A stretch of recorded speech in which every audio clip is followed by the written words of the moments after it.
Good day, seniors. Today we will examine a very important element in your study of English, the use of style in written texts.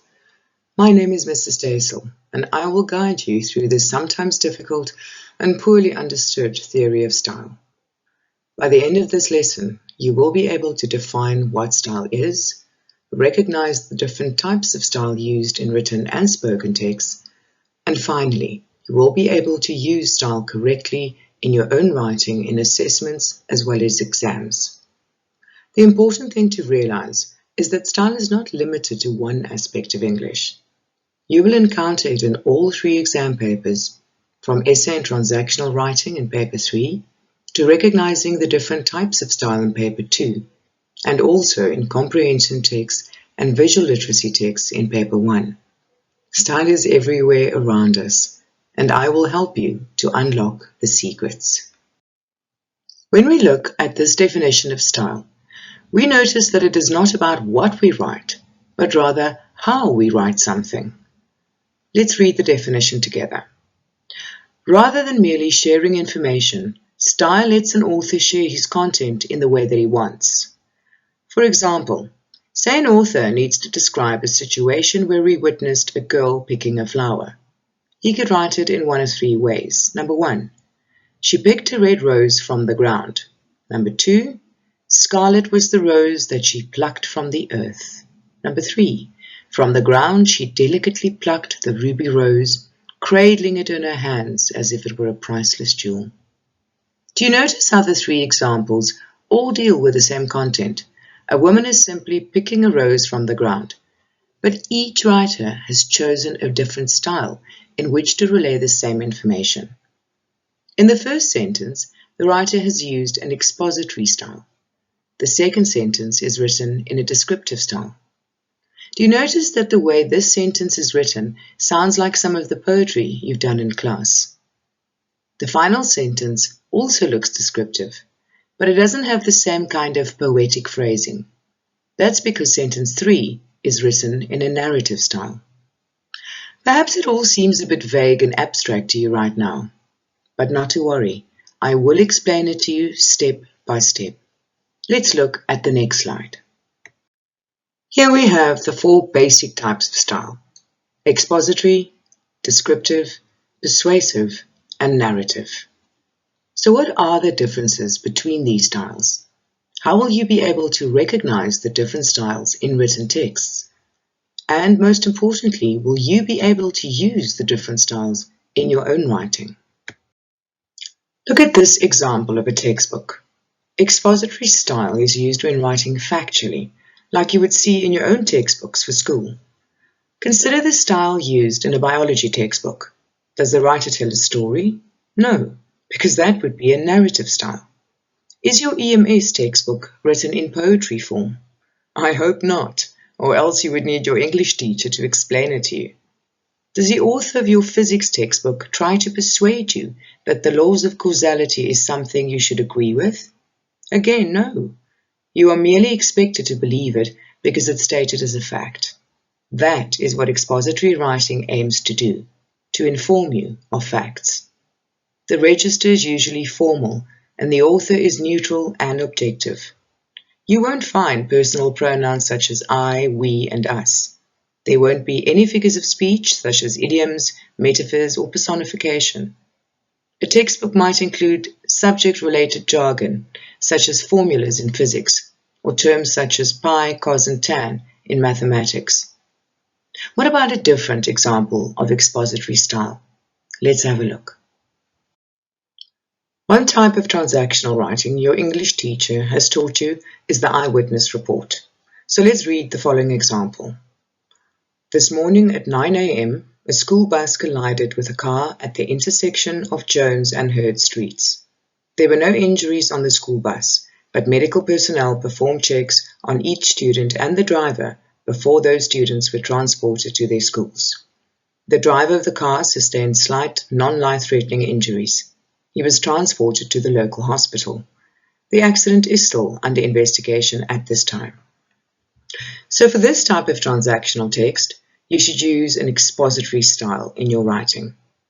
That means the register should be formal. Look at the example. The writer is not personally involved in her writing, which means she doesn't use personal pronouns like I or me. The writer is merely reporting the facts of the accident objectively. She remains objective and doesn't attempt to persuade the reader to feel a certain way or to do something about the accident.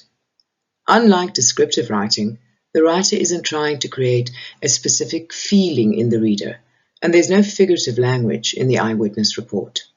This style is also used in writing a newspaper report. So do you get the idea now? Good. Now let's look at a completely different style of writing, the descriptive style. Descriptive writing aims to be beautiful. It is not so much about the content, but rather about creating a feeling in the reader by expressing an idea artistically. I'm sure you've encountered this type of style in the poetry you've done in English lessons. If you're a grade 12 learner, you've probably encountered the matric poem African Thunderstorm. In this poem, the poet is not trying to tell a story or to convey facts. Rather, the poem deals with imagery, such as personification, and it describes a thunderstorm using beautiful language. In the poem on this slide, the poet paints a picture using words. Let's read it together. An ocean voyage. As waves break over the bow, the sea welcomes me. All we know is that the speaker is on a ship. The word bow and the first line, an ocean voyage, tells us this. The waves are huge because they break over the bow of the ship. Therefore, we can tell that the sea must be stormy. The unexpected is described in the final line. You would expect the speaker to be scared of the stormy sea while he's standing on the deck of the ship. Yet he writes, the sea welcomes me. He uses personification when using the word welcomes, and we get the clear sense that the speaker feels safe. Descriptive writing also often includes sound devices. Look again at the second line. As waves break over the bow.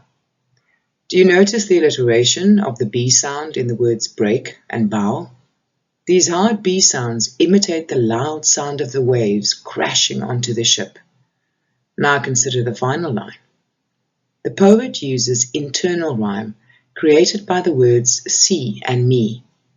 The internal rhyme creates a sense of balance in the conclusion of this short poem, and it enhances the sense of peace the speaker feels in the moment. Descriptive writing, like poetry, often breaks the rules of grammar and sentence structure.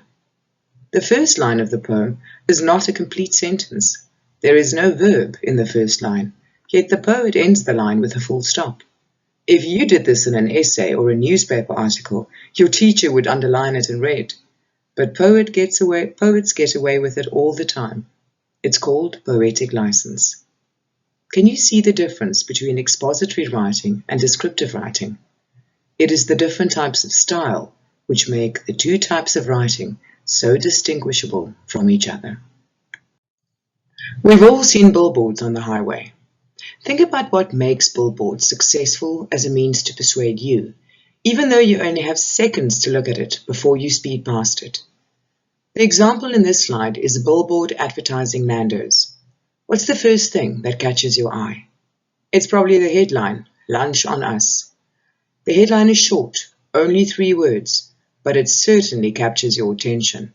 We all like to get something for free, and this is what the words promise us, a free lunch. Also note the exclamation mark. It creates excitement, doesn't it? Again, the sentence structure is grammatically wrong, since it contains no verb and is therefore an incomplete sentence. But does that stop you from wanting a free lunch at Nando's? Absolutely not.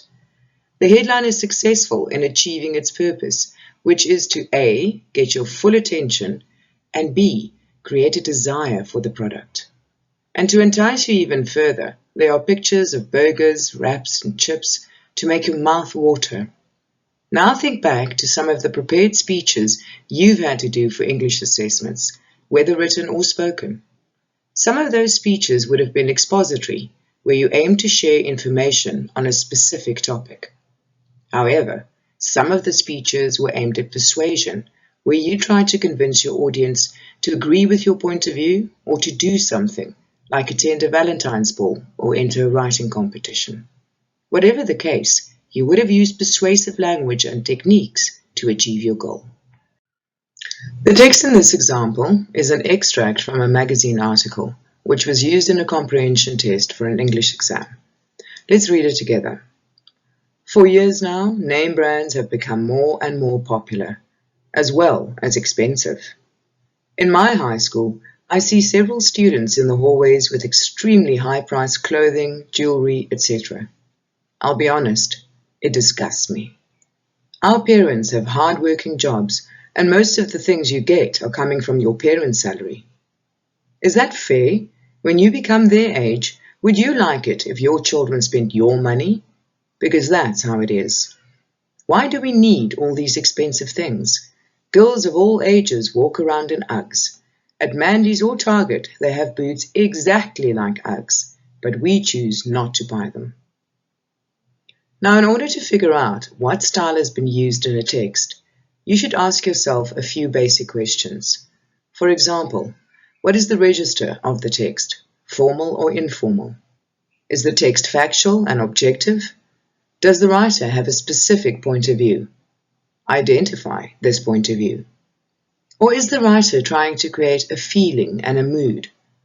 Is he trying to convince you to share his opinion? How can you tell? Consider the rhetorical questions used in the second paragraph. What is the purpose and effect of rhetorical questions on the reader? Does the writer use emotive language? Identify specific words that can convey emotion in this text. And why do you think the writer uses a single sentence for paragraph 3? After you've answered all these questions, you should have gathered enough evidence to identify the type of style.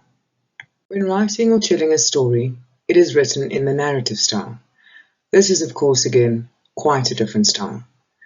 But you have used this style yourself when writing narrative essays for assessments or exams in English. You use the narrative style when telling your friends a story about a shocking event that happened. Clearly, a narrative style is also employed when gossiping. So, what do essays, retelling a story, and gossiping have in common? So study the example in the slide, which is an extract from a children's book.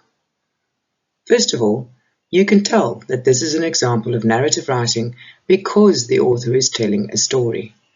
The sentence structure is correct, and punctuation gives structure to the writing.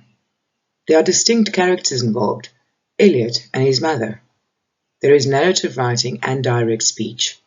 In a story, we refer to direct speech as dialogue. The author uses figurative language, such as, his brain felt like a beehive. This is a simile, but it is not used only to create an emotional reaction from the reader, like it would in poetry. Here it is used to describe how the character is feeling.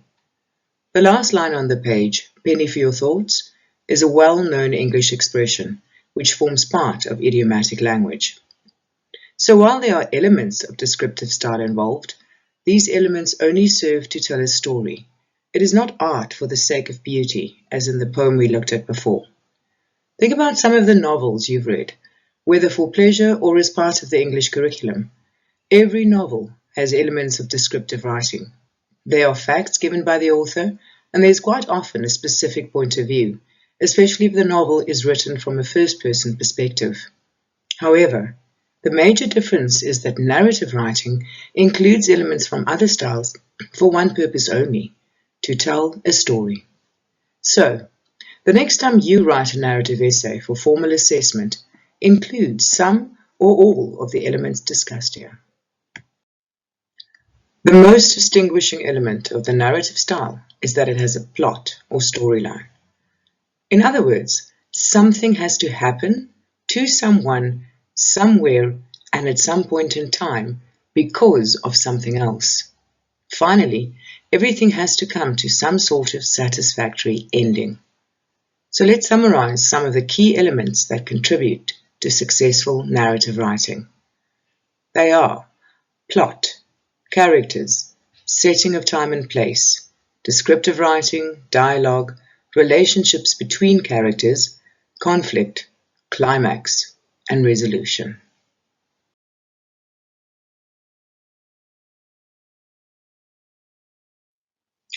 concludes our lesson on style. I'll be posting a do-it-yourself tutorial on style soon. Work through it to cement your skills. Also, remember to check out my video and register, which will be posted later this month. So until next time, work hard. Your future is worth it.